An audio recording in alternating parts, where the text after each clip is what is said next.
whatever we allocate goes to Medicaid. Y'all have nothing to do with how it's spent from there versus how it's spent on traditional population versus expansion or anything DF&A. You say, here's X amount of dollars, and then you wash your hands of it. So I don't know that I'm willing to say that necessarily, because, there are all these different mechanisms of government that go on.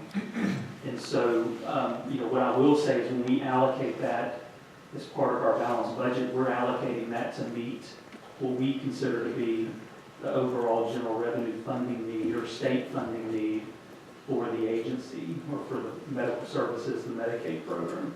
And so we look at it very broadly, but, I don't want to say that, I don't want to get so far out and so specific that someone says at some point that, I can't even imagine what someone may ask, but I don't want to, it's just hard to say, but, really other than just how we allocate that from a state perspective. General revenue by definition is, those are basically, I don't know if the term is right, but kind of an unrestricted fund. So we provide those to an agency. They have some flexibility in how they use those. And so DF&A then would have no opinion or position on why Medicaid has 106 or 16,000 or whatever fewer people on traditional Medicaid, yet is spending over $100 million more. DF&A would have no idea about why that is. I think that's probably a question best directed to DHS, but I will say, generally, the question we're always asking is, can we spend less? Can you do it less? I think we're obligated to think about things in broad terms, and so, kind of back to the one-time money issue, or even, the facilities this biennium, one of the questions that we, just tend to ask is, do you need the money right now? Could you use the money 6 months from now instead of now? And so, we are looking at those things, and we're trying to make good decisions on a statewide basis. But generally speaking, we're just providing the resources that have to do the overall need. Let me say something first. One question I want to get back to on is, you're saying the $40 million that is in this fund is going to be used to pay the 6 months that's coming up payment this next year. So, I would say the budget view can be different from the agency view, and so you may want to talk to them as to where the specific dollars are going to go. But I will say that when we do the budget math, if we see that there's $40 million needed for the match, and there's $40 million in the Healthcare Independence Trust Fund, then my budget math says that there's the funding to pay for the match. I don't have the statute in front of me, but I think the statute also is somewhat restricted in how it allows that money to be used. I don't know that they can go use it for something else. What alarms me is budget-wise, as dangerous as this thing has got out of control with extra people and costs and hasn't been stopped or even constrained, is if you take $40 million out of this and use that for this next 6 months payment, and then you're saying there's 20-something million going to be generated year after year. So basically, looking in the years ahead, we're going to have to come up with more money because you've depleted this. It kind of bothers me as a budget, and that's why we want to have you here today in DHS is, there seems to be two different camps here.